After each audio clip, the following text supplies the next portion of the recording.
Gotta love it. Gotta love. Sorry, guys. Princess Brandon had you guys waiting because technology is great.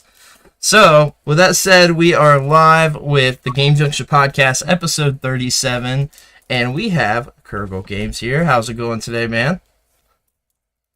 Good. Thank you for having me. How are you guys doing? Pretty good. Good. Just, Doing good. you know, Brandon and technology. We'll say that technology is the winner of this episode tonight. Oh, always me. Always me. You know how it is. And it's the 47th episode. You said 37. Did I say that? Did I really say that? That was totally Yeah, you're an taking accident. us back in time, Yeah, Back to the Future. Yeah. So, with that said, I apologize. We were having some technology issues tonight, so anyway, we'll go ahead and get started. We've got some questions to ask our guests. You want to go ahead and get started with that? Yes, so thank you guys, everyone who's been in the chat waiting. We do appreciate it. We're glad to start now. We have tons of questions. So for everyone, out there in the chat, you can go ahead and leave some questions along as we learn a little bit more about our guest and specifically everything that he does. So let's go ahead and just learn about you for the viewers. So what is it that you do in the gaming community? I know that you have a YouTube channel and like content creation. If you just want to talk a little bit more about what you do. Yeah, so this is first and foremost a hobby of mine. Something that has been helping me work through my anxiety, my depression and anxiousness about interacting with people, and it's been a really cool way to interact with other people. And finding people that like video games like I do. So mainly, I started everything gaming-wise. I started by streaming. I was heavily streaming for months at a time, and I would have breaks here and there. But nowadays, I'm focusing more on building a community on Facebook and also posting videos on YouTube. That's mainly what I do. Basically just trying to get a community together that likes video games, that likes memes, and yeah, that's how it started and that's how it's going. Yes, and I think that's something to be said too. We're all in this to, kind of escape from reality. Just the hard things that go out there in life. We see so much negativity on the comments. We see so many different problems out there. So it's nice to have this whole community of all of us who support one another. We find something that we enjoy. You could get a lot from video games. It's not always just, those violent video games that are bad. There's so much more to this, the whole community, relaxing, finding things that you're interested in, and just like everyone in our chat here, we have a whole community. So we have EZG, popping in, saying like cheers, I guess. That. Easy G. Yeah, hyping us all up. Let's go. That's awesome. Retro reviews. We got them in there saying, "Hey y'all." We have Carl in here saying, "Howdy y'all." Mysticles, hey everyone. Millennial Collector Ohio, hey y'all. Happy Sunday. At least you guys got the day right this time. So. Listen, that video was supposed to go out yesterday, so we probably should just leave the date out from now on. Yeah, pretty much. So yeah, it's the whole community. Everyone's, behind us. I'm sure that you see it too with everything that you're doing. So we'll jump a little bit more into, you said the streaming part of video games. What do you like the most about streaming video games? I think that the best thing that I found about playing video games, especially single player experiences, is that although it is very immersive on its own, when you stream video games, and this is something that I put in perspective for myself a lot, some days I will have like 6 people watching, some days I will have 15 people watching. But when you think about it, like imagine if there was like 15 people behind me watching me play a video game, and it's just a really cool experience, not just because hey, there's these 8 people watching, but the way that I see it is it brings me back to my childhood when we had like one PC and there'll be like 6 of us over at a friend's house or at my house, and everybody, we would take turns to play games, right? So like there would be like one person on the computer and then 5 people watching, and it was just a very it was a very happy feeling that I kind of cling to. And then it also enhances my single player games that I play, because they will have comments, they will give me advice sometimes here and there, they will see funny things that happen to me, funny deaths. That's one thing that they always make fun of me. I'm always falling to death, I'm always dying to stupid stuff, and it's just cool moments overall. I love that. Yeah, streaming is like, it's a entirely different type of experience with content creation, and it's a cool experience too, because with certain games it does enhance that overall kind of enjoyment even for yourself with playing certain games, because it like makes stuff just very entertaining, and it's cool that people, because I know that years ago I was like, why do people want to watch other people play video games? A long time ago when streaming first started, I sort of thought that. And it took until I really started doing it myself, and then I got it. I was like, okay, this is really cool. Like I get this now. It's like it is a big community experience even when you're just streaming. It's just very fun, very interactive. It's a different way to engage with the audience than like any other way. And it's cool. I love it. That's how I learned about you, and I think it's awesome what you've done. Yeah, it's to me also another thing that's extremely awesome is that you learn about your viewers in real time, and they get to experience kind of authentic you, rather than seeing one post where you're smiling, holding like a I don't know, like a cool thing you found, or a cool new accessory you found for your gaming setup, and it's like this whole like social media mentality that everything has to be perfect. You're watching somebody's like highlight reel, right? You're not watching somebody struggle through a level that they get really frustrated. They're like, oh my god, this is making me so mad, and you're getting into those moments too with streaming, which I think is much cooler to see all different sides of a content creator, rather than just seeing one side, which is always smiling, everything's great, we're pretending everything's perfect. Like I personally don't like that. So I think in that way also, when they see that you as a content creator have your own falls, your own battles that you go through, even if it's something as silly as like going through like a difficult level in a video game, your viewers will have a more open approach with you, and they will talk to you about many more different things than if you're just posting random stuff and random pictures on social media.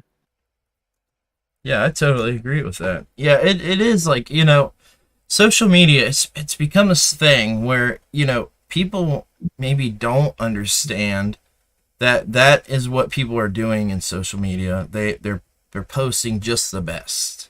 You don't see anything behind the scenes. You don't see the daily stuff that people might be going through. Like you said, all the struggles. They're only going to put the best stuff up, especially when we're talking the big name people. Like you don't see life through social media. It's just not a thing. And yeah, streaming, like, something happens while you're streaming and you fall off your chair, or you spill a drink like I used to do. It seemed like every other stream. Podcast. Yeah, even during the podcast, yeah, I would do it then. Just always spilled a drink because I have such a small space. But like, you don't see all the silly stuff. Like you just can't. Like, it doesn't offer. You can, I guess, but you just don't see it. So yeah, I definitely agree with that. But everything is perfect. Do I have to remind everyone from last time? Oh yeah, that was terrible. Yeah, I didn't see what that happened fly. with the fly? Oh god. So he had a fly swatter, and he was like trying to hit this fly, but he lost. There was just a fly like showed up randomly. I think because it's summer, and with my daughter, she opens the door up a lot, so flies tend to get in more. Something along those lines. I don't know what happened, but a fly just wanted to stay right by my computer desk and buzz back and forth between the camera. So I got the fly swatter. I'll let everybody know if you hear a sound Like, I've hit this fly. But like he just like apparently kept hearing it the whole time or something, and I'm like, what are you talking about? Like, I don't know if there really was a fly. But you ended up That's the seeing problem. it. You ended up seeing it. You said that. You're like, oh, now I do see it. And we were live on the waiting screen, and you're like, oh, yeah, okay, I see it now. I'm like, oh, great. If you see it, everybody else is going to see it. So I'm like, Sure, hold there up. was a fly. Oh, jeez, here we go. I got Carl saying, when I stream, it is definitely boots and all. I do DJ streams, and like I have a computer crash. DJ controller locks up, and a friend coming into the room, giving me a massive scare. Yeah, we've definitely especially in the past, we had streams crash. It was a frequent thing early on, so I totally get that. Retro Reviews says, agreed. Viewers tune in for the creator, not just the games. That's authenticity. That is 1000% true. Usually they don't even care what you're playing. So, Retro Lizard says, Yeah, and that's oh, go ahead. That's the hardest thing, I feel like, these days, especially because everybody has such a short attention span, that to some degree it does matter what you play, because you're more likely to watch somebody play something that you're currently playing. But if you don't have the energy that they kind of attach to right away, you're not going to have that viewer, you're not going to have that follower, they're not going to have interest in listening to you speak about anything, you know, because if they're falling asleep to your stream, that's not a good thing. You know, you want to find That's a streamer terrible. or a content creator that's gonna make you stay up until like 3 a.m. because you're like, oh my god, this is so funny, or this is so entertaining, this is so, you know, such a cool way to explore video games or whatever it is. But you want that energy, and not just, you know, oh, I'm playing this popular video game right now, but I have no personality, and, you know, what am I doing here? You're just staring at the camera for for like 3 to 4 hours at a time, not talking, you know. That's the worst. It was such a struggle for me in the beginning because I'm so competitive, and I played video games semi-professionally. When I was 12 and 13, I played Counter-Strike Global Offensive, and I played League of Legends. Both of them, you know, we had sponsors. It was a big thing, and I'm from Eastern Europe, so there was not enough money in gaming compared to like Sweden and Norway. And so I never pursued it further because I had to go to school.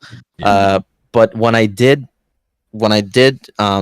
create those teams, and when we found sponsors and we played, you know, qualifications for DreamHack, which is one of the biggest at a time gaming tournaments, that made me super competitive. And I actually made a video on YouTube, and I called it Curb Your Multiplayer Tilt, with these 5 single player experiences, because I found myself getting so focused on these competitive video games that it was sucking fun out of it for me.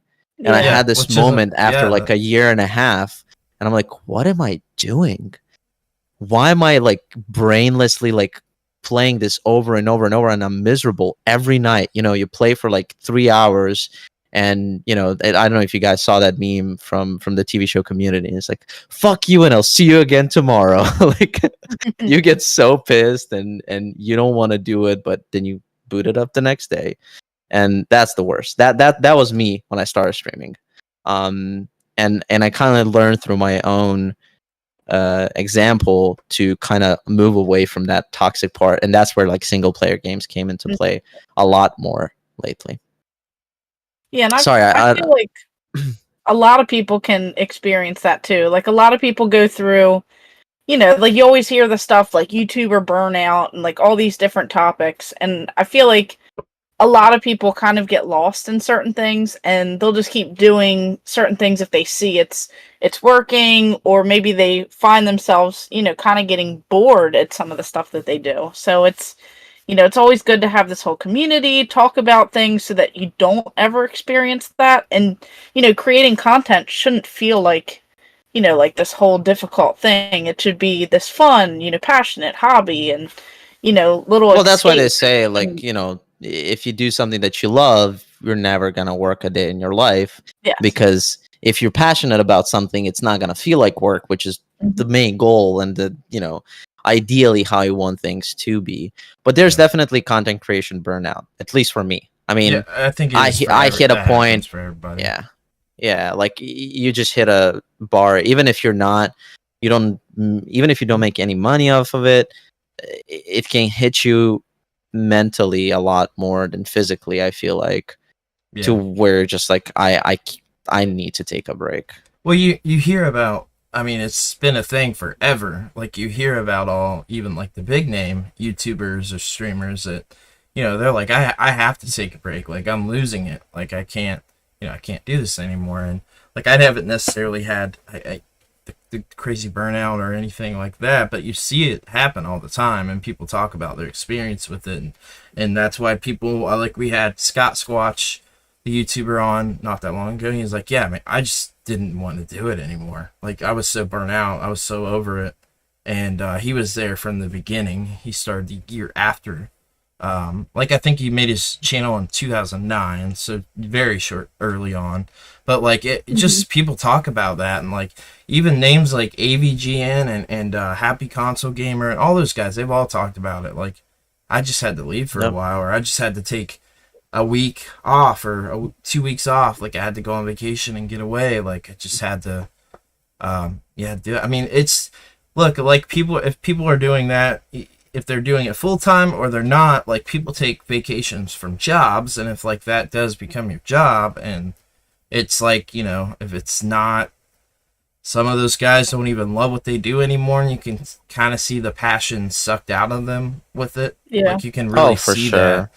that. That's going to happen. So you gotta figure it out for you. Like every person's going to be different. You got to figure out what's going to work for you, what's going to make you not feel burned out. What is there a schedule that you can get figured out? Is there a new type of content that you want to do that might be different from what was boring you or like burning you out or was just not interesting to you anymore? Like you just gotta But then you run out. into these and then you run into these content creators that get so sucked into like one particular game that they're almost like stuck, and they feel like if they get out of it, like, oh, my world's gonna crumble. World I'm of not gonna have any Warcraft? more followers. I mean, literally any anything. game. Yeah, anything. Because for example, for me, it was a big issue for me was that mental health wasn't talked about enough. Because I had days where I really don't feel like streaming, but I feel like I'm doing something wrong, or I'm betraying my community by not streaming that night.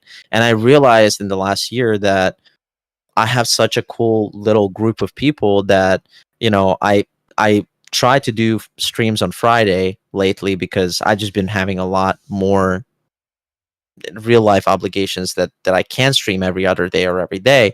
So I'm like, okay, I'm gonna try to stream on Fridays. And then this Friday, I had some family issues, and I just posted, "Hey guys, I can't stream tonight. I'm sorry." But I gave myself that little window and be like, "It's gonna be okay. It's not the end of the world. They'll find something else to watch. They're not gonna be mad at you. They're gonna come back when you're live." And that's why I talk to my community a lot about mental health, because I had people reach out to me and tell me I was going through this rough period, and your content helped me go through it and make me laugh when I was having a hard day.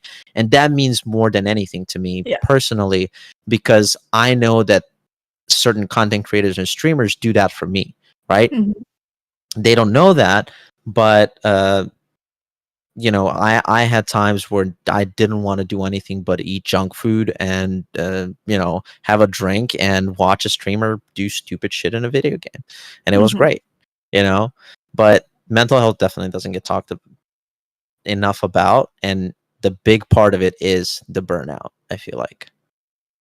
Yeah, no, I agree, because I've had people on my channel say all this stuff like, me and my son are going through some difficult times. We watch your videos together. It's really helped us connect. Like there's comments, and like I'll never forget those when people say those things. Or, there's a couple people who watch like all of my videos, and they say, I just needed that smile on my face. I could see your enthusiasm. You care about this stuff. And, it's like you remember those good comments. You remember that stuff. And then that kind of like pushes you like, yeah, I want to do another video or something, because, you know, I like the people are watching it, and it's enjoyable, and just like Yeah, everyone. because Oh, I what was were you gonna saying? say, like, the way that they leave you comments like that, Mhm. you always remember that, because Mhm. they think that you're like selflessly doing this almost a favor to them, right, by creating content. But in reality, for me, and I'm very blunt with my community in that sense, I'm like, Mhm. you guys can thank me for, whatever, and I appreciate that, but you guys are helping me, in a way. You guys are my therapy, because knowing that you guys find this fun, and knowing that I can talk to you guys about my mental health, Mhm. helps me continue creating content, because I don't feel like, I'm just doing this for, later on to make money, or to, create a platform when I can sell you certain gaming accessories or whatever. um but yeah, I think it's something that I almost mention it too much. But I feel like mental health, especially with guys, is it's such a terrible state right now, because there's this taboo about, men can't talk about their mental health. They can't talk about their feelings. They can't cry. They can't do this. They can't do that. Like, you're a human just like anybody else, Yeah. and just because you're an introverted gamer doesn't mean that you don't have issues like all the other humans. So burnout is an indicator of something greater, and you should always kind of address it. You should listen to yourself, listen to your body. Don't push yourself in that direction even more. Mhm.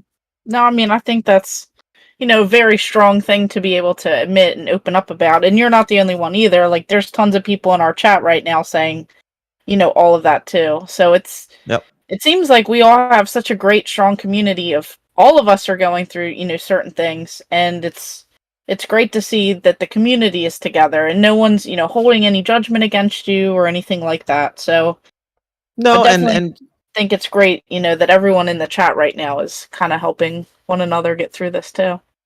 yeah, and that's what I was gonna also add on to is, when I do hit people that are like haters, like negative people, Hmm. I found that if you just give them that energy back, you're just further declining your own mental health.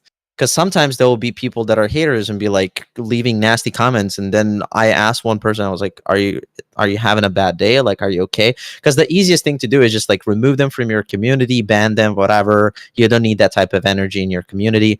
But more often than not, I feel like those people are also going through their own struggles, and in that moment when they're like super depressed or sad, they will say mean things to other people, Hmm. thinking they're gonna feel Yeah. better, but it's just gonna backfire. They're gonna feel more miserable after that. So reaching out to those people is also, I feel like, something that we should do more. Instead of just discrediting them and being like, you're toxic, like, remove that person from our community or whatever. Yeah, and what is Because Yeah. it? They everybody say, has rough times. hurt people hurt people. Oh, yeah. I mean, Yeah. words hurt more than Hmm. anything. I mean, obviously, it doesn't hurt as much as a physical wound, but people But don't. sometimes it can, It can be. Yeah, Yeah, yeah, I would yeah, 'cause you yeah. can disagree heal with up that from, because paper cut, you can heal up. It hurt in that moment, but then like the emotional stuff that you don't heal up as quick. yeah, for Oh, me, you carry. I would say that that's definitely the case because usually the physical stuff you get over pretty quick, right? Depending on what it is, but yeah, I don't know. I think the emotional side of some of that stuff leaves an impact, just like from stuff with childhood and things that Yep. I've dealt with. I can say left a bigger impact on me than any time I ever got hurt. So Hmm. Yeah, that stuff sticks with you much more in the long term. Hmm. And coming to realization that you have to kind of start loving yourself and taking care of yourself first to make Hmm. yourself be able to care for others. Like, that's what I did. Like, for the longest time I was like, I don't understand why I'm angry, I don't understand why I'm sad, why I'm anxious, this and that. And then once I actually started talking to myself, as silly as it sounds, like, why are you feeling this way, like, how can you do something about it, when you reflect on yourself first, you're able to do more for your community, and then the community will reflect that energy back to you, you know, because when you do have those hard times, they're like, we're here for you, we'll be here, don't worry about it, you know. And that's what makes my day too, just knowing that they're cool about, hey, you know, we have games to play, we have things to do, we have our own lives, you know, whenever you get back, we'll be here. That's the coolest thing. Yeah. Yeah, we I have definitely a few agree with people that. in the chat. Carl saying we don't always know what folks are going through, so it's always best to treat people with kindness first. So I Yep. think that's something that we can all, you know, better ourselves with. Yep. Well, and they Yeah. say, you know, killing with kindness is in a way like a snarky way to approach it. But really, if you just try to be more considerate of people, no matter what they're going through, it will definitely have a bigger impact on you than it will on the person that you're being kind to, because, you know, bouncing that energy back and forth will definitely help you in the long run with your own mental health. Yeah, I see people talking about, you know, Retro Lizard says the nasty comments and videos are necessary. Like, we worked hard to do whatever it is in the video we posted, and then you always get that one guy, and it does affect us. Yeah, because, you know, 20 positive comments will be like, hey, great, you know, that's so cool that you like this video. But then there will be one guy be like, this is dog shit, this is terrible quality, audio is You bad, blah, remember blah, that blah, blah. one. You will always remember remember that that one. one. Yep, exactly. Yep.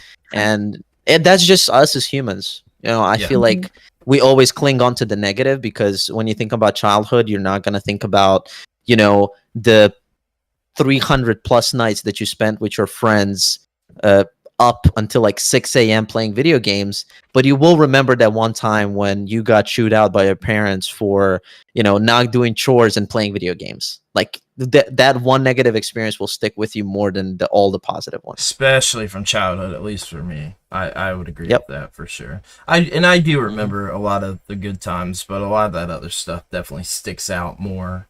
And you know, sometimes people still deal with that for their whole life. You know, certain things, if there were very, very traumatic things or negative things that happened. So video games became a coping mechanism for me for a very long time, and a very positive one. I used it very positively, which is what really brought me into everything I do now. It became like a very positive thing for me. So, and there's when you said like, sorry, yeah. No, I was gonna say, like, when you say it's a coping mechanism, there's like a very dangerous line that I dipped into personally when I was probably like 10, 11, 12, right before I started playing video games semi-professionally, where I had this period of time where so I grew up in Eastern Europe, in Serbia specifically, and if you wanted to play on like a higher end computer, you would have to go to like an internet cafe. Right, like we would have computers, but if you wanted to play like the latest and greatest games, you would go to an internet cafe. You would bring your keyboard, your mouse, your headphones if you want to. You would pay to, you know, be on this computer. So I found myself often after school, if I go to school in the morning, I would go from school, I would go to the internet cafe, and I would spend like 6-7 hours there. And that was like, it was almost like a drug in a way. Right, I was escaping reality by just like diving into another immersive video game world, and it felt great at the time. And now when I reflect on it, it became this toxic relationship again that I had, that took so long to get out of. It's almost like a mud pit, right? Like the faster you like try to climb out of it, the faster you dig yourself further in. And that we have such bad self-management. I feel like us gamers in general, you know, how many times you sit down at the computer like, I'm just going to play for an hour, I'm going to play for 2 hours, next thing you know it's 4 a.m., you're starting to hear birds chirp outside, you know. and we're all guilty of it, I feel like.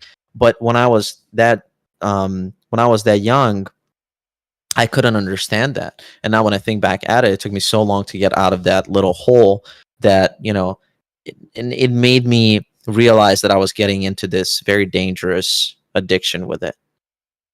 Yeah, and I mean, we don't have at least where I'm at, I guess they are kind of a thing. I don't see them anymore. But we would, as kids, just get dropped off at the library for 6 or 7 hours. Just dropped off. Yeah, it was like our daycare. So it was like the computer cafe there, and we would do that. I was playing. I've got to bring back a ton of memories. RuneScape. We would play tons and tons of RuneScape. Oh there. my god! Like it's just a bunch of kids, man, and teenagers that we probably shouldn't have been hanging around. That were definitely not good influences. But I just brought that back. I forgot that was even a thing we did. But yeah, we just sit there and play RuneScape for 5-6 hours. That was our daycare. That's Probably not something you would do in 2023. I don't recommend parents, but it was a thing. Oh goodness. Yeah, so we got it's cutting off all the comments on my end, but we've got I see at least Carl saying what yeah, there's a lot. Yeah. What is Gaming Podcast said, I want people to care about each other, but the Game Junction Lounge has been very supportive for me. We have Retro Lizard saying, it's hard not to respond to them too. If you're negative back, you become the bad guy. So yeah, Yep. that takes a lot of discipline. Yep. Mystic Lees is saying, there's always going to be haters in the chat. Just remember your dream. 100%. What is Gaming Podcast said, Brandy and Brandon have always been good to me, or been kind to me. He has a question, which I just put it in our community question section, so we'll get to that in a few. Okay. Carl said, replying to what is Gaming Podcast, like, whatever, 1,000,000%. Whenever I've ever talked to Brandy and Brandon, they have always been kind to me as well, along with a lot of folks in this chat, Mysticles, Millennial, so like our whole community here. We have First sound effect I've ever used. I was like, what is that noise? I thought it was static for a second. I was like, oh no, it's all downhill here. It's all going downhill from here. It reminds me of Luba from the Mario movie. Oh god. Oh man. Yeah, and then Catching Daisies was saying PC gaming isn't healthy. Saying like negative things that his family said to him. And then even Retro Reviews is saying, my family has had the mindset that they can tell me, whatever, but still be cool the next day. After 35 years of that, I walked away for self-respect. Might be the realest podcast on YouTube, Catching Days is saying. Nice. And then even Video Game Votary, staying to myself helps a lot, trying to be mindful of others, never know what triggers people. A lot of fake people, even in this community, talk about people, then smile to their face. Yeah, we've seen a lot of that too. We've had a lot of talks about, it's always crazy. It's like, there's cliques like in high school. There's a lot of different community members, so you just have to like kind of, if you notice things like that, just steer towards people that are, a little bit nicer and more friendly. You want to go towards positivity and not get sucked into the high school, stuff where you can't sit at our table and then tomorrow they change their mind. You never know. We'll be here all night, apparently.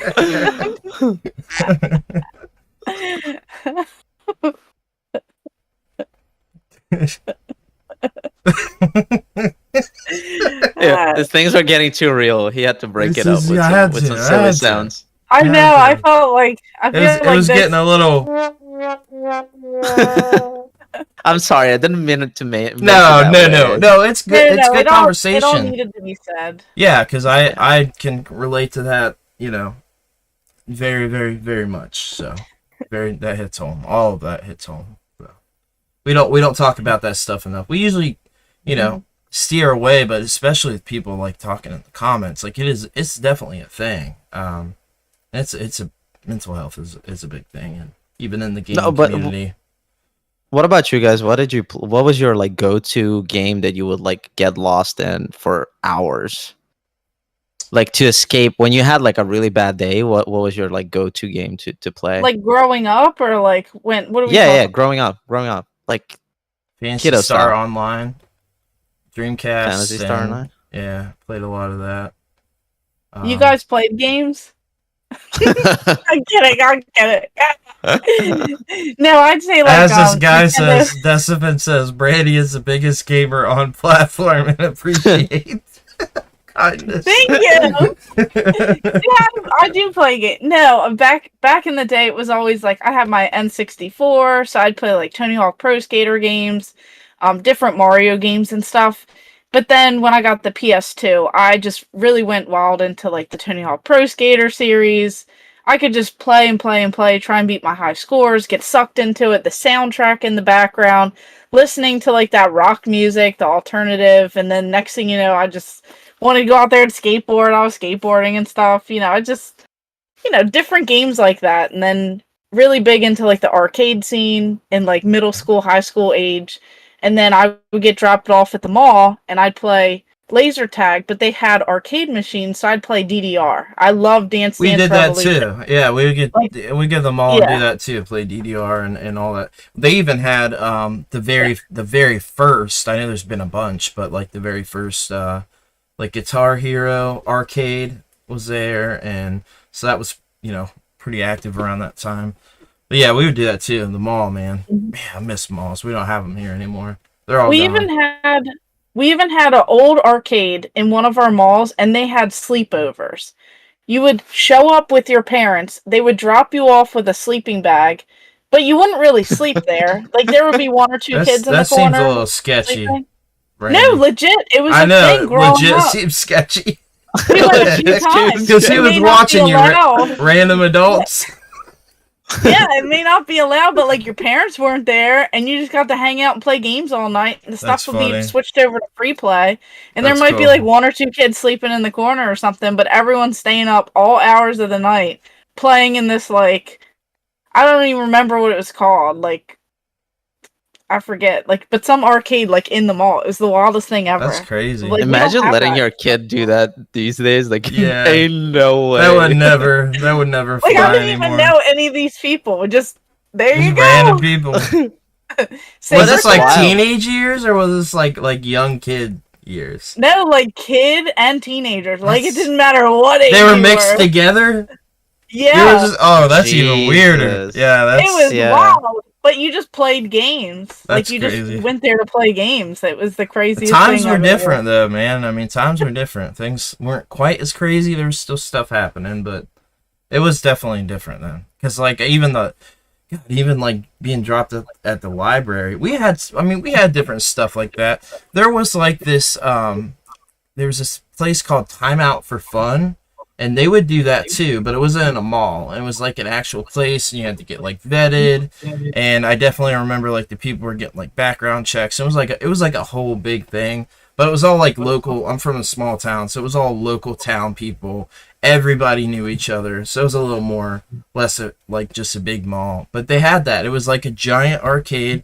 It was essentially like Dave and Buster's or Chuck E. Cheese, and they had like these robotic tigers that you could ride around like in the thing. It was like this crazy thing with like this indoor play park, and it was cool, man. It was cool. You have pictures?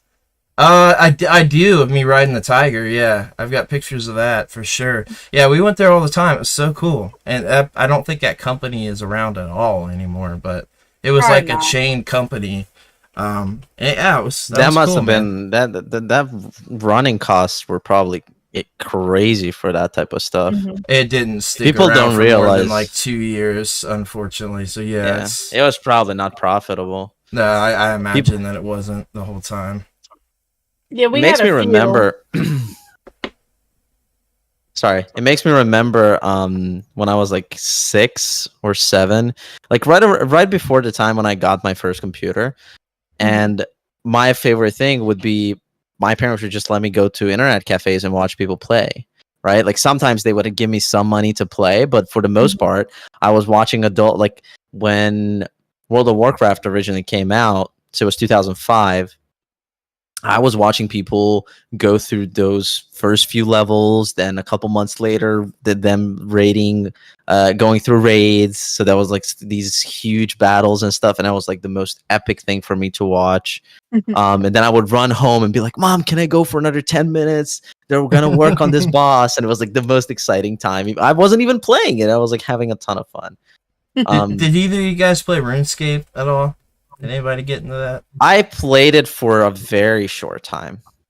I think it was Very, just, very short time. the appeal was because it was free, right? When we were kids, so it was like a World of Warcraft light, but everybody played it around here. It was like it's huge. It was like a huge thing. But yeah, my brother used to like mod his own, and then he'd have like different things set up, and like people would like contribute money towards whatever he was making, and it was like a better game or something. Apparently, he used to invest a lot of time into like coding and doing all this type of stuff, and he had like, I don't know how long Discord's been around, but like I don't know if there was something before Discord or if he's always been on Discord. Tons of stuff. XAT chats, that's what we used for RuneScape back then. He used to do that all the time, and I remember like it would always come up at like the dinner table, and like my parents would always be like, "So what'd you do today?" And he'd be like, "Oh no, I made a couple $100. We made this game. It was like this," and like we're like, "You're like 12 or something. Like you're like so young," and he's just like making these games, and people are like coming in and playing the games and sending him free stuff, and I'm like, what is going on? So there's this is he modding still? No, he does like a trade for like a job, so he's very busy. He smokes in your car for a living.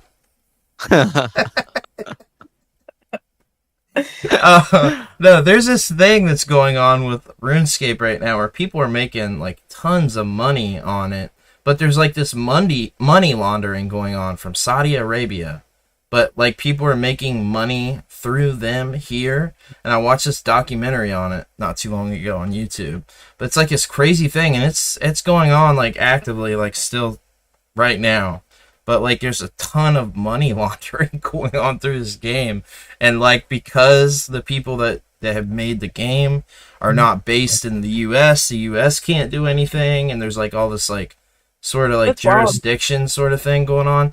So like there's nothing they can do about it. But apparently it's been going on for years. Like back when I was playing, I guess I just wasn't aware. I was a kid, but like all this crazy stuff going on. It's definitely worth checking out sometime. Huh. Yeah. Interesting. If you want to learn how to launder money, I guess, or whatever. Yeah, you don't just put it in your laundry. Yeah, you don't just put it in the dry. It doesn't work like that. That's not what we're talking about. No, not quite, but yeah. Oh, man. So, we got Retro Review saying Ninja Gaiden and Revenge of Shinobi was my go-to to get away, and Desvin said, so you guys like to just be idiots on videos sometimes when streaming for... I think they were asking, do you guys like to be idiots when streaming for fun? 100%. Just Brandon, but he's all the time. I would say I'm just me on stream. When I'm streaming, it's just me. So I'm pretty much an idiot, like she said. I'm kidding. I'll remember that. You heard it here first, if you didn't already know. I mean, you saw some of the pictures that I sent you and what I do for my streams sometimes. Yeah, I commented on one earlier. I said, I'm scared. the face he was making was so funny. Oh, goodness. Yeah, I love it. Oh, I like to be a jester. You know, that's always been a fun thing to me. Good to make people laugh. So with that said, do you think, so we kind of sort of talked about this because you touched on some stuff earlier, but I guess in like the current day, do you think that streaming forces you to play games more, or do you think that you would already want to play said games or play frequently regardless? What are the kind of your thoughts on that? I think streaming? Not necessarily streaming wise, but content creation wise. Sorry. I think like the biggest example was Elden Ring. Elden Ring, I got into it kind of late, and it was one of probably the best gaming experiences I've had so far. Never played a Souls game, mainly because I didn't have consoles growing up. That was like a rich kid thing, right? Everybody in Serbia and Eastern Europe had a PC, so that was the main thing, and that was what was affordable. And parents just didn't have money to blow on consoles, and so long story short, I played Elden Ring. I would probably never play it on my own, just alone, right? So when I streamed it, it was one of the most fun I've had in gaming for like probably a decade. And it brought this little, feeling that I didn't have in a long time, where you're looking forward to the end of the workday just so you can hop on like a new game that you started to play it more. Mm-hmm. And it was, I think, does it make me play more? Not necessarily. Does it make me try new things? Most definitely. I feel like it helps me with that way more, right? For example, Mass Effect, incredible trilogy. Never got around to it. And then I was thinking about, because I love sci-fi, that's like my top, whatever you want to call it, theme for video games, for movies. Science fiction was always the best thing to me. And I played that one specifically to record playthroughs for YouTube, and I had a blast. I couldn't believe how good of writing that a video game could have. It's crazy. And just, yeah, there's like so many franchises that I've tried just because of that. Because again, I played video games semi-professionally. I've always been super competitive. So 80% of my time when I was playing a video game, it was an online FPS game or it was an MMORPG. So a lot of like social interaction between people, a lot of teamwork, right? Never really experiencing single player games and experiencing big stories. Always rather chasing that, being better at one specific video game that I've been playing at a time. Yeah, no, I definitely think like there's things I certainly wouldn't have played when I stream. And still, like, I kind of take that as an opportunity to try different things too, right? Like I take advantage of that opportunity, because like there's things that I'll have had in the collection or whatever that have kind of sat there for a very long time, and I'm like, this might be like, something I might try sometime. And that time never comes. But then I'm like, streaming something different that brings that opportunity to the forefront, and there's things I definitely would not have played that people have requested and then have thoroughly ended up enjoying. Like, and there's also like silly games that might be really popular that people are like, hey, can you, try this out? And I'm trying to think of the one game. It was like super silly and wacky. But it's like this obstacle course game where you're like running around doing like an obstacle course. It's like an online multiplayer game. But I did a bunch of that, and people really liked that and kept asking about it, and I probably would have never played that. God, what is that game called? Yeah. It's like still kind of popular now, but that was for sure one. Fall Guys? Yeah, Fall Guys. Yeah. Oh, yeah. Fall Guys was fun for a while. Yeah. So I tried that, and that's something I probably never would have played myself because it's not really my type of game. But that was fun, and it's like it makes it very interactive and kind of silly when you're streaming, and I really like that. So that's definitely a thing. As far as like streaming more myself, I don't think that changes any of that stuff or feeling forced to play games or anything. But also with that said, are you streaming any particular, like, are you doing PC streaming mostly now? Or are you streaming any console I have stuff? exclusively, I exclusively stream on PC. Oh, okay. And any title on PC, yeah. As I said, growing up, I would play certain consoles like PS1, PS2. Was something that I was mostly like interacting with, and I would play games. I never had my own, because, as I said, it's not what middle class or lower middle class would be able to afford in Serbia at the time. So we had a family computer, right? And if you have a family computer, you're just kind of like left to, is it strong enough to run this game, or are you going to go to the internet cafe? That was basically my childhood, you know.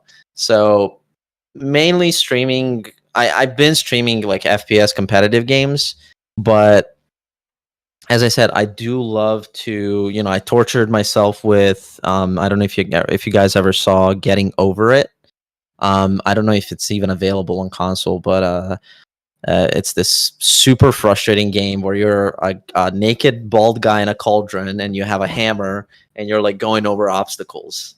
You're trying to pull yourself over crazy obstacles. You maybe saw videos online about it, but that was a super. I survived 2 streams and I was like, okay, that's Brandy's type of game right there. It's so stressful. It's super fun, but it's very stressful. So I like to kind of like push my my mental to a degree, right? That pushes me to see how much I can hold off until I'm so pissed that I'm like, okay, I need to step away from this. This is becoming too much. But I stream a lot of different stuff. For the longest time, I thought that, hey, I want to be a one game Andy, as they call them, and just play one game and only make content for one game. But the longer I've did it, the more I've been understanding that that's not who I am, and I don't want to cling on to something and be miserable later down the road. Because if you do that, you're just ruining your channel and you're ruining your community. Because as you said, Brandon, it's like you see these content creators that hit this point where you can tell that they're just sick of it. It's not even a hobby anymore. It's just something that they're doing because it's paying the bills, and nobody really wants to watch that person. No. I mean, look at some of those people streaming like like Minecraft, that have done it for years and years and years. There was one guy I saw that came out with like this long 27-minute video talking about like he essentially was saying all that, like, it's ruined my chances of ever doing anything else on this channel. I've got 750,000 subscribers. I can't do anything else because when I do, it absolutely flops. It does nothing for me. And you put yourself in a box, and that's what happens. Whether it's streaming, whether it's doing like short form TikTok, anything, you put yourself in a box if you don't open up the opportunity early on for some sort of variety, or multiple forms of something, doing multiple things. So that's a big issue, I feel like, in our community. And I say in our community, I mean like the content creator community, is that all these big guys are like, 5 tips that you need to like grow whatever, right? Find a niche game and only make stuff for that game. And they like from the start, they kind of condition you, and they like get you into this mentality of like, I want to gain traction and views and comments as quickly as possible. And if you do one thing over and over and over and over and over, sure, you will get bigger. But the problem with that is later on, you're stuck in a situation that Brandon's been talking about that one guy that's just like, I can't do anything else now. I'm just stuck here. And that sucks. And nobody wants to do that. So never, if you're passionate about a video game, that's a different story. Yeah.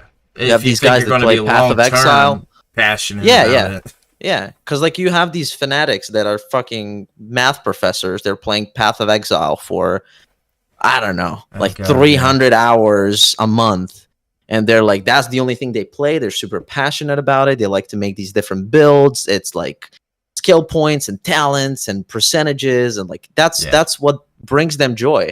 And I feel like people like that, sure, go for it. But if you just like experiencing new things, just putting yourself in a box from the beginning is a big mistake. Yeah, I agree. And then that's one other reason you see people that do that, like, especially, I think this is like maybe the highest offender at people that are making gaming content and make it for one specific game, or even if you make it for like one specific sort of genre of games, like say it's like the Call of Duties and the Battlefields and the stuff like that. Like those people, how do I say this? Those people are kind of on like a different plane than just people that are like general fans of video games. Like, there's like the I don't know, really know how to put it. That's all they'll ever Categorize play. them. No, yeah, I don't want to do that, but like, you know what I mean. Like they're really only like Call of Duty fans. Like that's all they play. They're not really like, you know, into just video games themselves. They just really like that one sort of style of game, and they might flip over to like a Battlefield, or they might flip over to something else that's sort of like that. But that's what happens. Like you literally box yourself in, and like say you want to go from, you know, Call of Duty or like an FPS, and you're feeling like playing some Pokemon. Those people don't want to see like completely Pokemon different, yeah. or Mario Exactly. or anything like that. They have zero interest in ever doing that, and then you're losing all your subs, and your channel is dying, or you're like, I don't want to do this anymore. I'm bored. This is a tedious and this isn't fun anymore, and that is what happens. And you see a lot of people start separate channels. So then they find Then you lose themselves- focus of the main channel. Yeah, exactly. It's like It's a lot. It's like It's- a whole downhill thing. yeah, Yeah. And as soon as you start stressing yourself over analytics, because I caught myself like probably like 5, 6, 7 months ago. I mean, pretty much when I found out my wife was pregnant, we went to visit. I went to visit my home country, Serbia, after like 6 years, and I kind of saw a drop because I just wasn't as active. I was going to see my family. I was spending time with my wife, spending time with my mom and dad, and which is great. I was like, I'm not gonna care about sharing memes when I'm like, I'm not gonna get this time back. I have like 2 weeks to see my parents, and probably I'm not gonna see them for like another 2 years. So, and then I looked at my analytics, dumbass, looked at it, and I was like, oh, this stuff is dropping rapidly. And then from that point, I was like, wait, why am I stressing about it? There's just, it will be, you can build it back up. The way that you build it in the beginning, you know, they're not just going to magically disappear or leave the page because you didn't post in 2 days. So just don't stress over analytics. That will come. Like, there's things you can optimize and make better, and there's always going to be things you can do better. Yeah. But trying to post one perfect video compared to posting 10 mediocre videos, 10 mediocre videos are going to be much better than just spending so much time posting one good video. Main point is, don't stress over analytics. Yeah.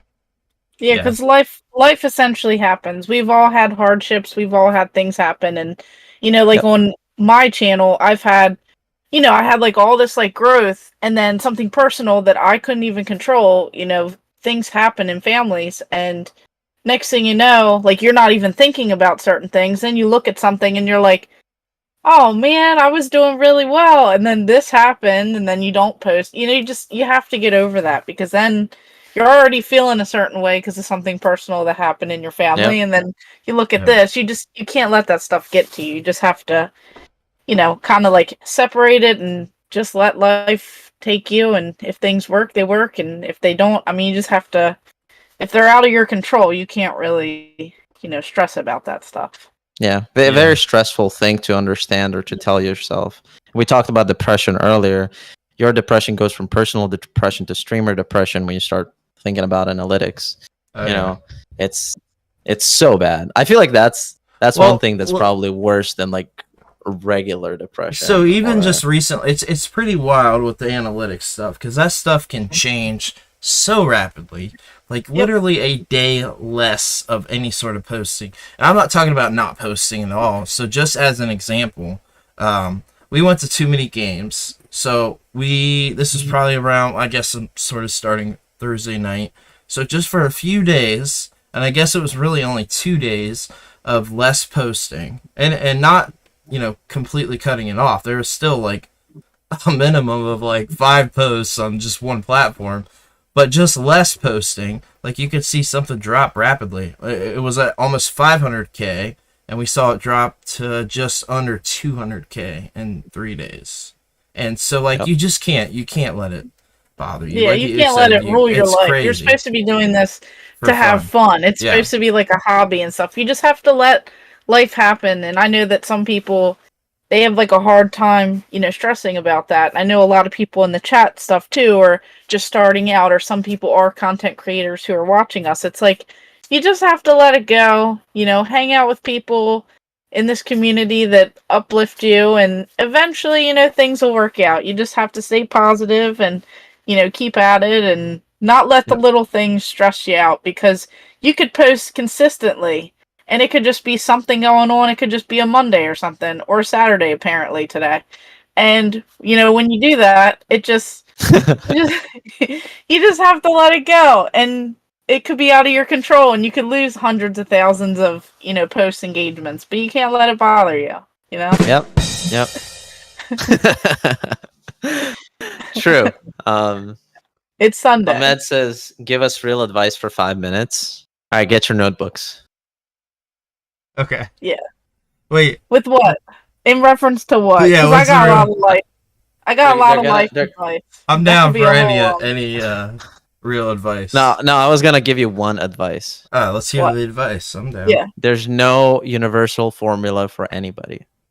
Something that works for Brandon, and is it Brandy? I'm sorry if I butchered it. Yeah, that's fine. Okay. So something that works for them doesn't necessarily work for me. Something that works for me it's not gonna work for 80% of other people. Mhm. You gotta find your own approach. You gotta find your own community. You gotta listen to feedback, but not also listen to all the feedback. I feel like so many people are, they'll see one positive comment that says, "I really like this segment," right? "I really like this form of video," but then it gets the least amount of views, and you click Always. onto that because it's a positive comment, and you keep making these videos that are getting less and less traction, Mhm. right? Just Yeah. because one person said something positive. It's in every business you have a slow time, it'll always pick back up. 100% Retro Lizard. It's there's no perfect formula. There's good practices that you can have. Mhm. I would say that discipline is one of the most important ones. Yeah. You heard Brandon say it, if you're consistent, things will start to get better, but you can't just be consistent and not do anything else on the side and expect to grow as well. Mhm. There's so many of these little elements that kind of complement each other, and they slot like Lego pieces, right? You build upon a foundation and it will slowly kind of grow as you go. But I think the biggest thing is there's no blueprint. If somebody's trying to tell you that there's a blueprint for success, no, there's not. That's 100% doesn't true. exist. 100% true. Yeah. I mean, everybody's different. Everybody's growth is going to be different. Everybody's content is going to be different. Like there is no one for one formula for everything. I mean, there's advice. There's stuff you can do similar, but nothing is exactly the same. So I definitely agree with that. And you have to put yourself, as number one. You're the biggest, part of this. So you have to make sure that you're in the right, headspace. So you're in the right mindset, or, you're enjoying it. You can't really listen to everyone else, because if you're not listening to yourself, or, wanting to do it yourself, that's a big thing. You're always number one. You're your biggest priority. And, you have to stay positive and put in the hard work, and that's with anything in life, and you'll eventually get there, no matter what happens negatively or the naysayers. But you'll get there. You just have to stay positive and keep on trucking. That's what we all do, and we all hope for the best. And here we are on a Saturday. On a Saturday. On the Sunday podcast. No, this is apparently now a Saturday podcast. Oh boy. But yeah, if you guys have any questions, just put them in chat. Yeah, for sure. For sure. Yeah, we do have a couple more questions too for you.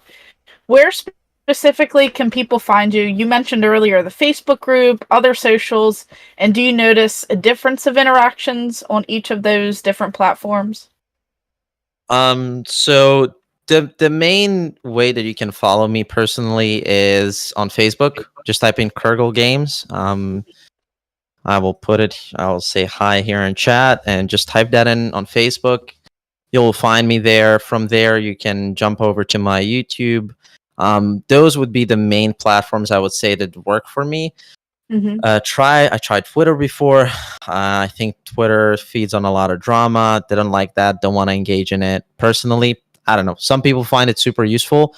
All I see on Twitter is just like kind of cloud chasing. You know, people clinging onto like uh, news articles in the gaming world, and then I don't know. For example, XQC will say something like, "Oh, this is bad" or whatever, and then he's like drama farming basically. So don't like that.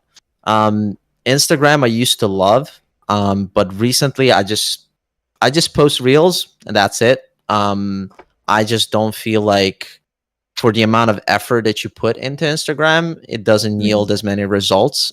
Personally, as I said, something that works doesn't work for me might work perfectly good for you and for your audience and for your target audience. But for me personally, it doesn't work that well. And then TikTok has been just something that's like a dump almost. Honestly, I used to be very creative about my TikToks and doing like specific TikTok content, but I found myself burnt out more than often. So I kind of just moved away from it. I just post my regular shorts, YouTube shorts on there, and that's pretty much what I do. My biggest source of interaction and the way that I personally like to build my community is on Facebook. YouTube is there for long form content and short form content, but not for community building, I would say. It mostly all comes from Facebook. So I don't know. I feel like I kind of found a way that works for me, and you know, not gaining a lot new followers, which I think is just Facebook's way of, you know, pay us for ads, because I've been seeing that all the time. Yeah. Because I grew like super fast, and then I just hit a plateau, and it's kind of like stuck. But I have my community that I like, and I'm slowly growing on YouTube, and that's all I care about, you know. Because without your community, none of this makes any sense, and it doesn't matter really. Yeah. But yeah, Facebook, main thing. From there, go to YouTube. That's where you can find me, see what I do. Yeah. So I want to try something a little bit different here, because we haven't done this. So let's pull up one of your YouTube videos. No, I'll be honest with you. I didn't know you were on YouTube. I just know you from Facebook, from your group, and all the stuff that you do there. And I know that, you know, over the course of, I guess, this year, have seen you very active on there, and that's, you know, how I learned about you. But I'm curious to see. Let's watch 33-second shorts. Let's see. It's not. This is going to be just me watching through the Xbox showcase. Oh, okay. We did that. I like to put out a few little comments about what I think. If I do think something specifically about it, you can see me eating popcorn very here. Different on the YouTube end. Yeah. What do you mean? Like, not good? No, because That's okay. we're watching together here, but like in there, there's still the boxes, the 3 boxes. I got you. Well, we got to see. So I wanted to see kind of what you were doing on there. I mean, what I'm planning on doing, and I had a couple of people from my community be like, "Hey, can you react to gaming news and to gaming events?" And I was like, you know what? I don't do it enough for myself, for my own information. I was like, why don't I just hit record and I will just watch it with people in chat when I'm streaming, or I will record, you know, my quote unquote like live reaction to it. What I want to do, what my plan is going forward, is to create a kind of medium form content. So like 10 to 30 minute videos that are super engaging. Oh, hey, it looks like you still got the thing pulled up. It's they can't. Oh, they've got us cut off the.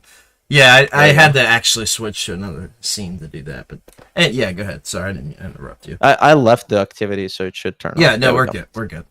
But yeah, my goal is to mainly go to like 10 to 30 minute videos. I'm working with a friend of mine that's going to help me do some of the editing, because I create a lot of content and I personally don't have enough time in the day to edit it all. So I'm going to be doing some editing on my own, but mainly looking to work on stories and things that are more creative and not just playthroughs, because people love watching playthroughs. At least in my community, they like when I post playthrough videos, but they take up a lot of time and there's a lot of downtime. Like, I'm talking through the whole thing, but I personally don't like the way that I'm just going through a game on my own. So definitely looking to, I have a bunch of ideas that I need to work on and just move away from playthroughs, I think, is the goal. But I did do a lot of cool stuff for Cyberpunk 2077. I did a lot of lore. For example, that was like my creative period where I was talking about the gangs. I was talking about different characters. I even had my wife join me for like a exclusive interview with one of the characters that was in the official guidebook. So it was like a... Oh, okay.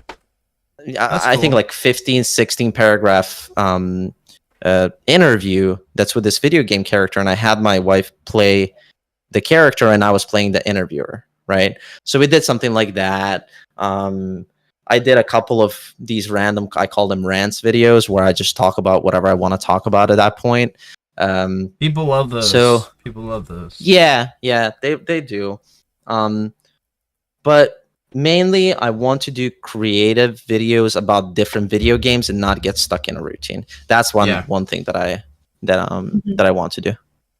Yeah, I think that's very smart. We love to be able to talk about a variety of games, because I just being in a box for even like say if it's because like a big thing right now is like Nintendo Switch tubers, like they've got their own term, and like Xbox tubers, like they even put themselves into a box for one particular platform or system. I like the variety. Yeah. I want to be able to talk about retro games as much as I want to be able to talk about modern games. I want to be able to talk about whatever. So like being in a box, I think, is always, or not being in a box has always kind of been our goal.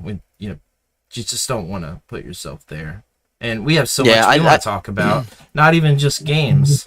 We like toys and other stuff too. So we love all that nerd culture stuff. So yeah, and it's a really important thing, because you see so many. I think there's nothing cringier and nothing more infuriating when you see like let's say like a Starfield post, right? Like the upcoming game Starfield, everybody's talking about it, and then the first comment is like, why is it not a PlayStation? Xbox sucks. Like, can you just like that's out of your control? Yeah, like nobody cares what you think about a specific platform. Like that, you're not a gamer. You're a PlayStation like fanboy, or you're an Xbox fanboy, you're a Nintendo fanboy, and those people are the worst. I'm sorry. I don't like excluding people in the gaming community, but you people that cling onto one platform and think you're superior to other platforms because you play on this specific platform, you're the worst. And I don't care. I mean, you can hate me all you want, but you should look into yourself first and figure that stuff out, because people talking down on other people for the platform to play on is just, I don't know. That personally triggers me a lot, especially being on PC. And we do get a lot of PlayStation games and a lot of Xbox games. We don't get them right away, but I don't care. Two years later, I can play all the Xbox and all the PlayStation games, while you can only play one platform, right? Yeah.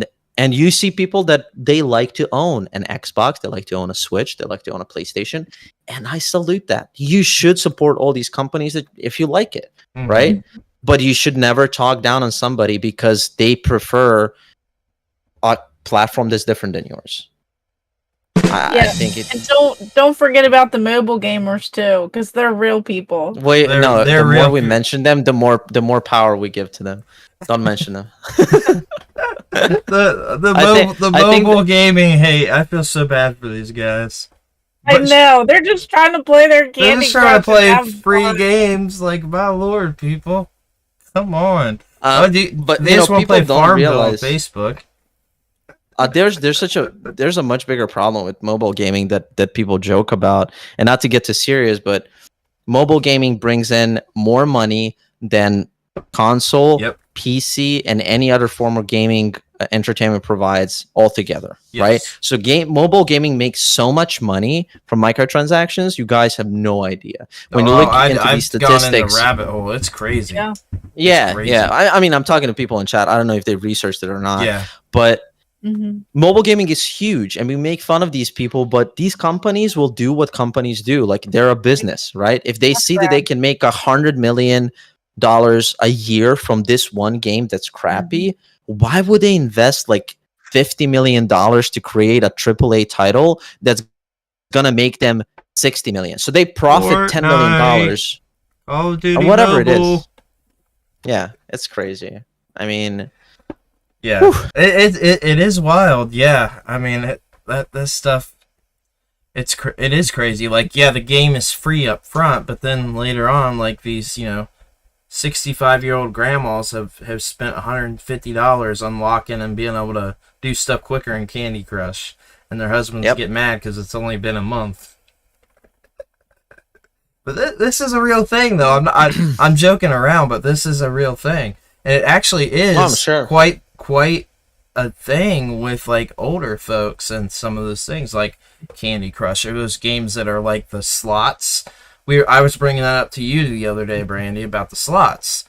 Well, that's like a huge thing right now. There are over 700, and I was reading this article about it and then watched a video on it, over 700 different slots games that are all identical from the same company. So, not just that means there's other slots games from other companies. But people are investing and dumping so much money into these games. It's just absolutely unreal. The mobile gaming stuff, it blows me away. yeah, and I get mad because it's so predatory.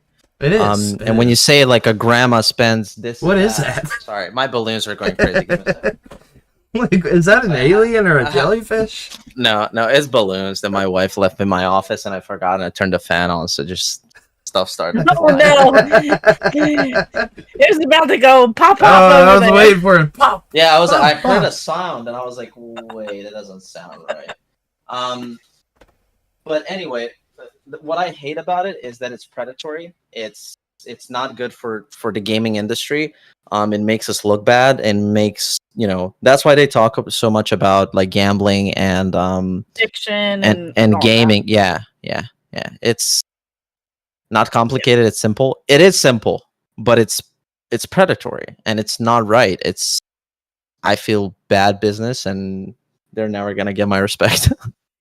Yeah. That's all it is. So yeah, sorry, mobile gamers. But you heard it here first. That's the only. He doesn't like you.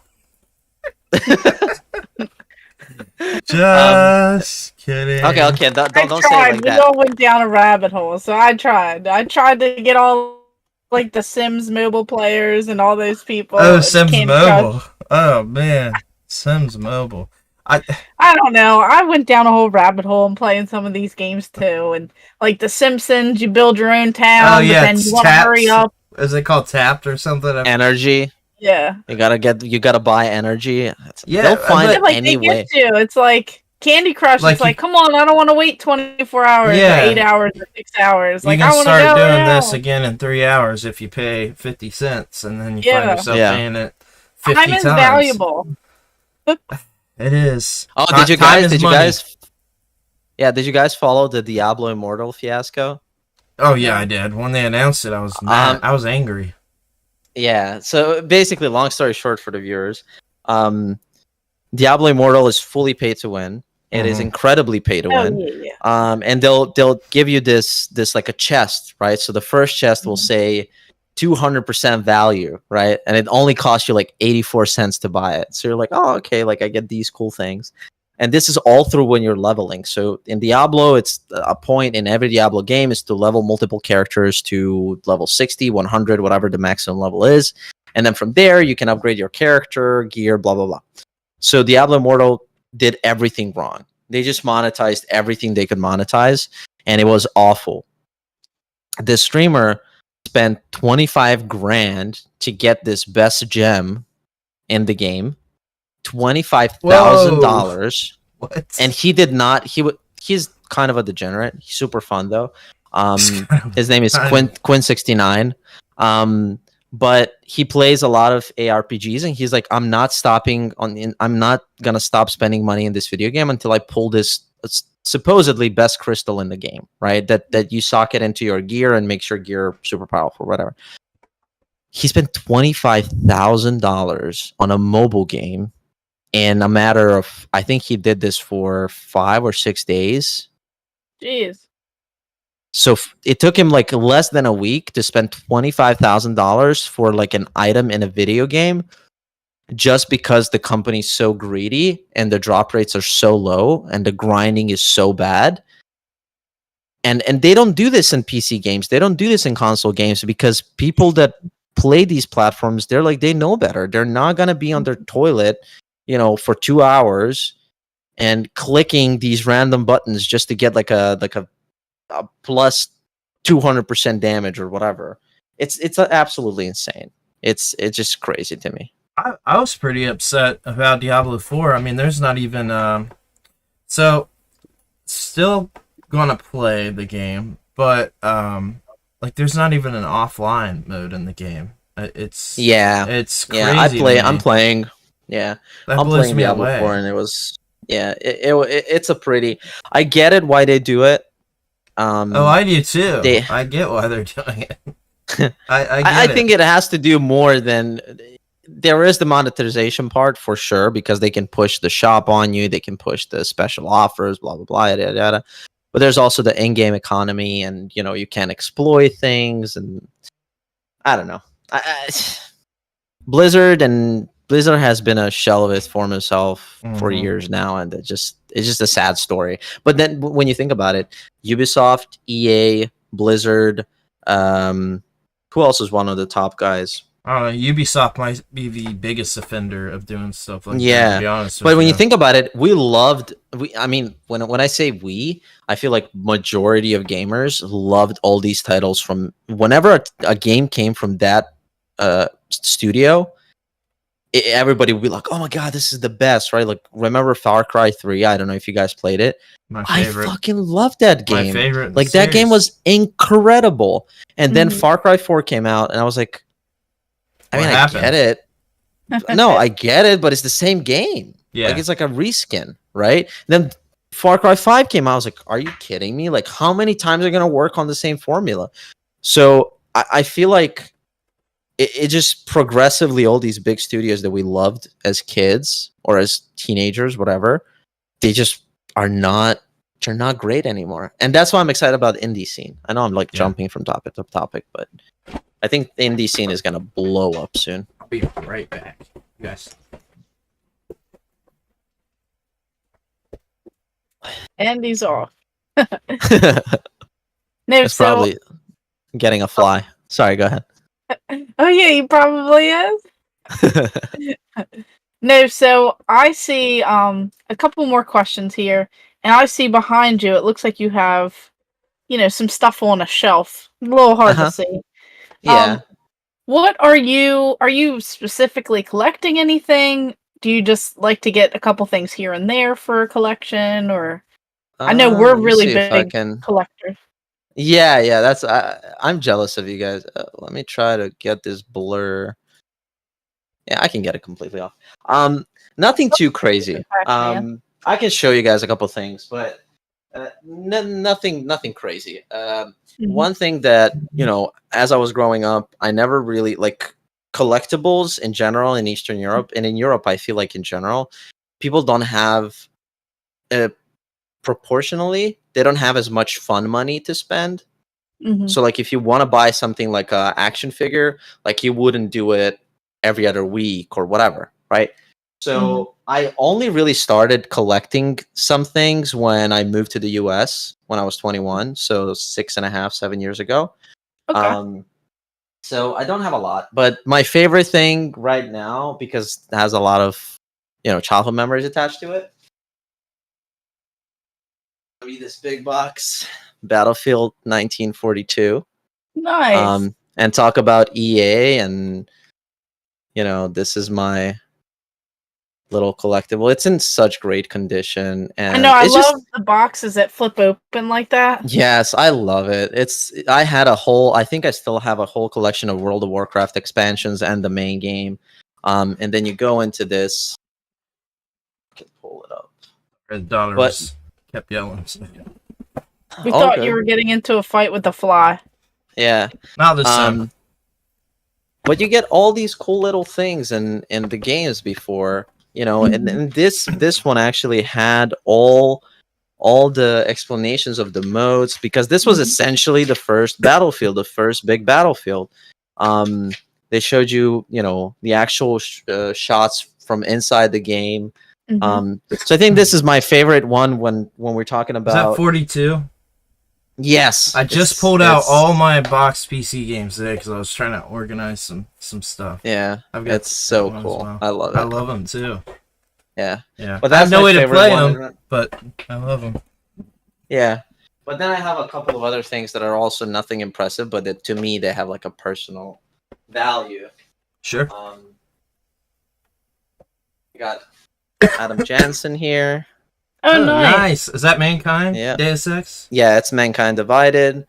It was a very cool experience with this franchise, because actually going through Deus Ex for the first time. My first experience with Deus Ex was like a year after Human Revolution came out, and I was blown away. Never finished the game because I didn't. There you go. Mine's downstairs. But Oh, she's got it I never finished the Human Revolution because my English wasn't that great, so I would get lost in a lot of the quests. Sure. So now that I a year and a half or 2 years ago, I started playing Deus Ex from the first one. So from the original title, I played through the Invisible War. Then I actually played The Fall, which everybody hated, which was the mobile approach. And then I played Human Revolution and Mankind Divided, and I really loved it. I found this. This is a PS4 collector's edition, so I have a PS4 disc, even though I don't have a PlayStation. I played it all on PC, but yeah, this is one of my favorite little figures. Some little odds and ends. I have a bunch of cyberpunk related stuff. I really like that. I love the books. I think they're incredible. They're beautiful. At the place where I used to live at, I built actually this big neon sign out of the limited edition Rockstar energy drinks. So there was like 4 or 5 different variations. So I cut them up and I actually built 2077 and lit up neon. I'll send you guys pictures. That's I'll pretty send you cool. guys That sounds pictures. neat. I love Blinky, Yeah, Inky, and God, what are the other 2 names? Blinky, Inky. The what? The Pac-Man little light up sign. Oh yeah. I was trying to remember all the names. Cool one. Pinky, Inky, Pinky, and Clyde. Yeah. Yeah. And that one actually lights up. It has a mode where it can light up and react to music. Like they would react to sound. So it will actually like go in and out. But yeah, I have a PS1, the original Xbox. Just a couple things that I started collecting, and I'll share some pictures with you guys when I get around to cleaning up that Atari, because that's like such a crazy collection that I got for $50, and I just never still got around to cleaning it up, getting the games, the cartridges in a good shape. So yeah, I don't know. It's not a lot, but it means a lot to me. Yeah, Yeah, and that's what all it's that all matters. about. Yeah. Yeah. What's the flag poster to the left, or I guess it would be your right? Right there. Yeah. What is that? It's just Michael Scott. Oh, okay. And it's him as president. It says that's what she said. It's that's all it is. That's cool. I love it. Yeah. And then I have these. Of course, the immortal Dragonborn right here. Nice. Very cool. And then I have this really cool this is hand drawn. It's a print, but I have this. I love this thing. It's It's Overwatch 1. Oh, cool. And it has all the characters there. The game you can't play anymore. Yeah, very sad about how Overwatch 2 came out. For the longest time, it was super exciting to me because I feel like there's so much they can build upon it, and then now they just like flat out announced that they're not going to do anything about the PvE, or you're gonna have to pay for that stuff. And I'm like, okay, I'm giving up on this franchise. Jeez. Yeah, it sucks. It sucks. So many good memories with that game, but yeah, sci-fi stuff. There's some Fallout stuff, some Rick and Morty stuff. So yeah, that's about it. That's awesome. What about you guys? What do you guys have that's your like a favorite collectible? Because I know you guys have a lot more. I don't collect. Oh no. Okay. Okay. Favorite. Okay. I don't know. No, most of my stuff. This is just my like toy area room. Most of my gaming stuff is downstairs. I don't really have a lot that I can like physically reach, but just right next to me because I have no other spot to put it. No other spot to put it. This the right one.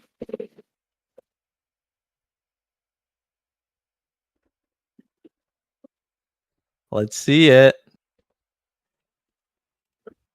Ooh, fancy. Oh, here we go. Whoa. Very cool. This is the original shipping box from Taco Bell where you could win the PS4. A golden PS4. Wait, did you win it or did you buy it? I bought it immediately. Someone was selling it for like, I think like $200 as soon as they won it. What? So I just bought it, and I had to like drive. I jumped in the car the day that they announced them that they were like coming out. I found it real quick. That's wow. So I've never opened it. I don't know what number out of 6,500 it is. It could be number 1. It could be number 6,500. I don't really know, but I don't know where else to put it. So it just sits in this box here. Well, my favorite is these blue diamond bold. Yeah, they're like really good. Elote? Yeah, so they're I love Mexican elote. street corn flavored. So that's my favorite collectible. And I also really like this 4 gigabyte Vita memory card. This real life? Didn't expect anything less random.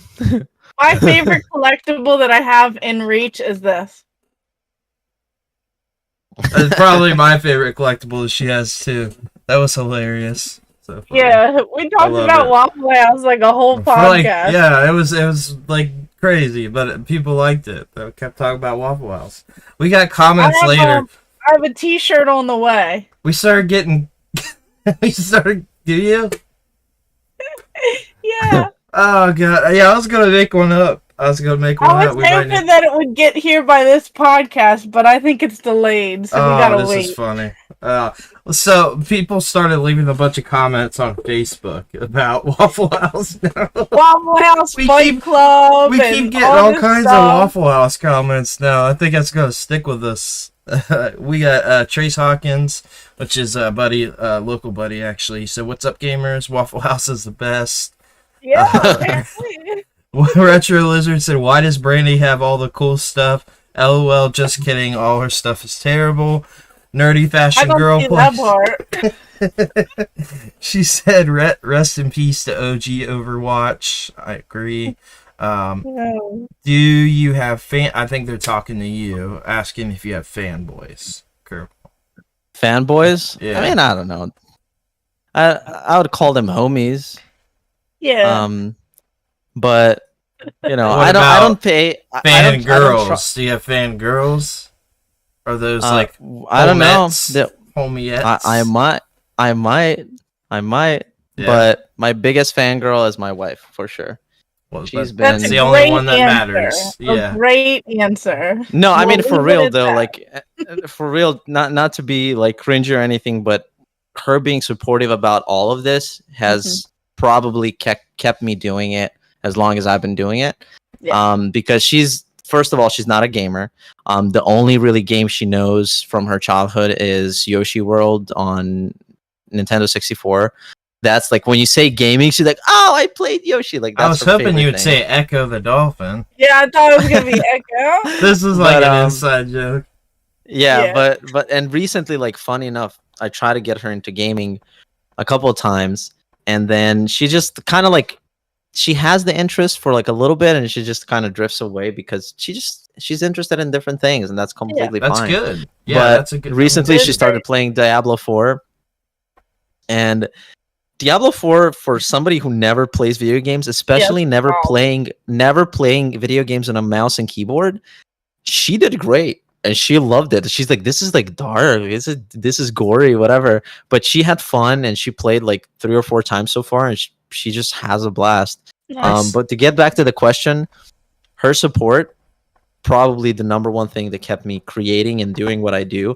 But I do definitely have, I don't call them fans. I have community members that are always there, that are always supportive, that always are there to give you ideas, to tell you. You know, I love, you know, I have a couple of them that are super close, that I'm super close with in a way on Discord, on my Discord server. That's the scared husband answer. No, no, no. You just gotta understand that 95% of my audience is guys. Yeah. That's it's as simple as that. Yeah. But the couple of people that I'm super close with in my community, especially in Discord, like one of the most valuable things is when they tell me, "Hey, I think you can do this better," or they give me like constructive criticism. Right? That's awesome. Nothing like, "Hey, like this is, I don't like this. This is bad." Like that's just being rude for no reason, right?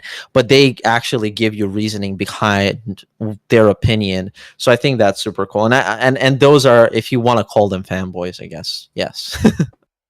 Yeah, that's awesome. I mean, first of all, having your wife support you, that's crucial, especially if they're, you know, not a gamer. Yep. But I think that's also can be a positive too. There can be a positive, you know, if they are a gamer or aren't. But I mean, if you know they're super supportive and they have zero interest in gaming in particular, that's great.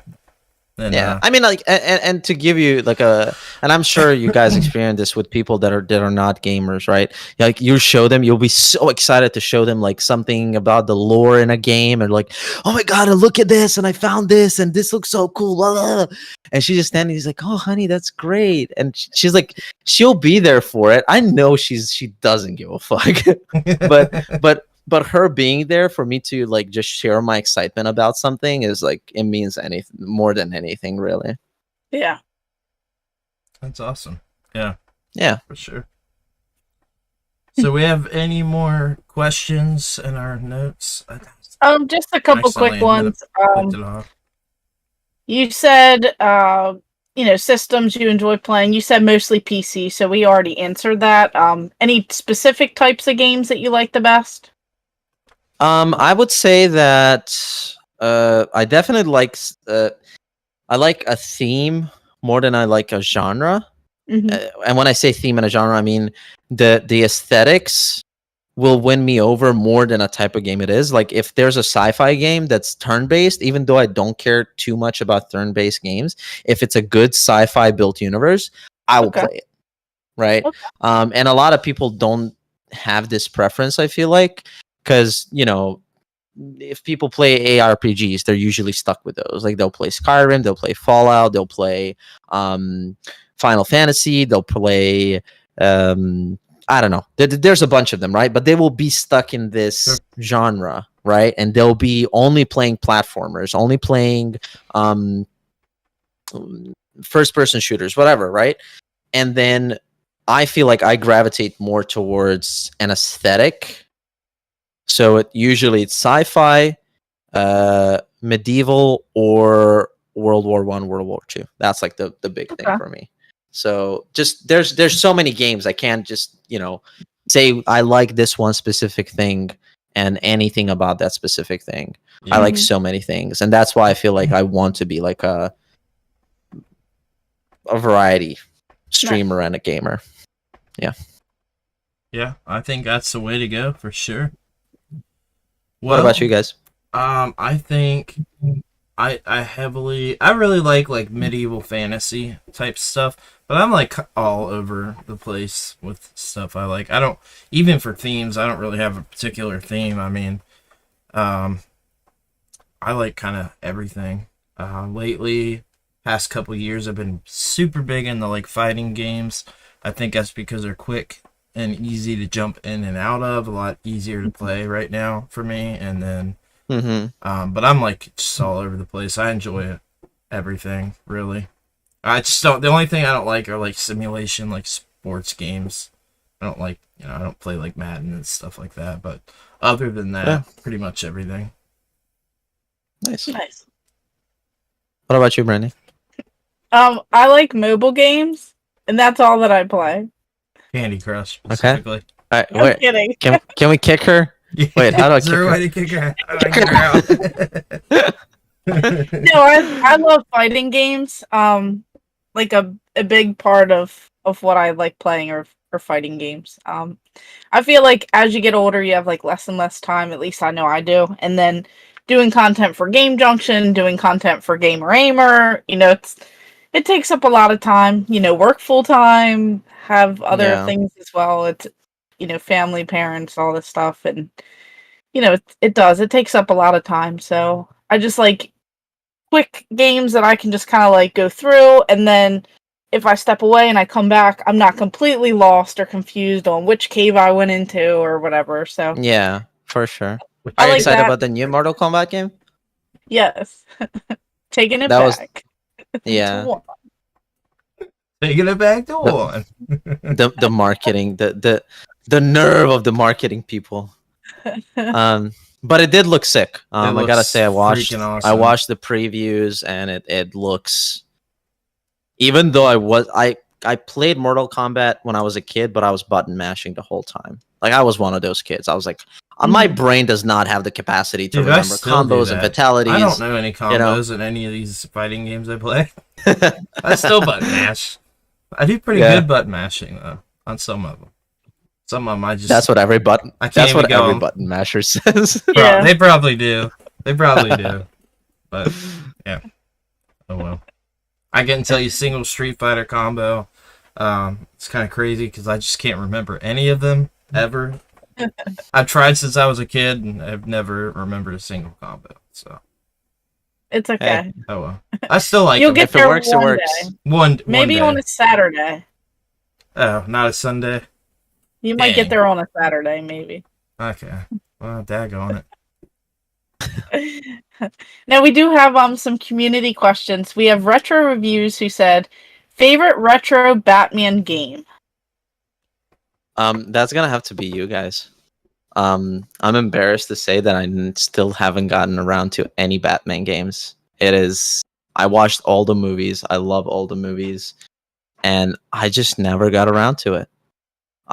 It's one of those things that I completely missed. I never played it when it came right when it came out, and it's been in a backlog. And I actually bought the whole collection roughly 2 or 3 months ago. So excited to try that. Obviously the PC titles. So I'm gonna go through that, and then I'll probably let you guys know. Nice. Batman and Robin on PS1.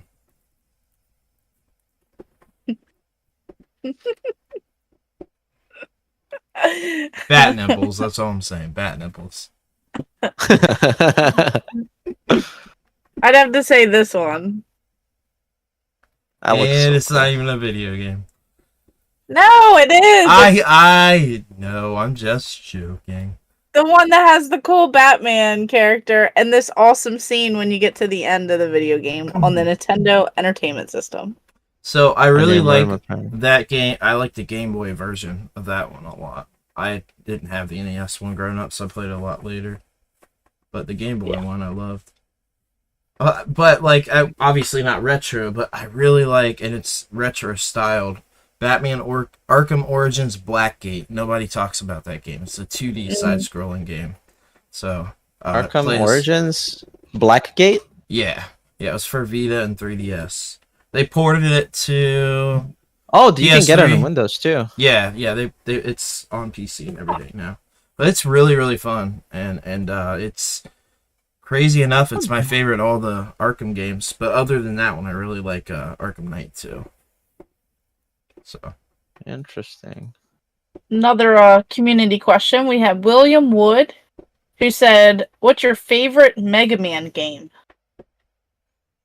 Favorite Mega Man game? I believe it was. Ooh, let me look this up. I don't know it by name. So Is I it the really Wily like Wars? Wily Wars is really, really good. I really like Mega Man 4 for me, and then Network Transmission on GameCube. Two of my Yeah, it favorites. was the Sega Genesis one, I believe. Mm-hmm. Yeah, that's the one that I did play. Nice. I played the other ones, but I don't remember them as much. But I remember the one on Sega Genesis that I spent hours on. That was a really fun one to me. Yeah. Yeah, So, I think going through some on the Nintendo Entertainment System, I think it was 2 that I spent a little bit more time on than the Yeah. first one. It's And then I crazy remember now that I playing think about it. 4 and 3, I think a little bit more too. people generally go to 2 as their favorite, but people hate 4, and that happens to be one of my favorites. I don't know why, but ever since I was a kid, I've always loved 4 the Mhm. most. The one's different. Yeah. Yeah. Hmm. That's my favorite series. So I could go down a rabbit hole with that, but a lot of good games in there. Yeah, maybe next Saturday on the podcast on Oh Sunday. man, yeah. Don't tell people that, because then they're going to come on Saturday for a podcast, and you're going to do it by yourself. Here we go. This is Welcome going to be back, everyone. this is a Gamer Here's Aimer my exclusive. Here to update I'm you on wrong the Gamer channel, Aimer. guys. I'm on the wrong channel. I'm so confused right now.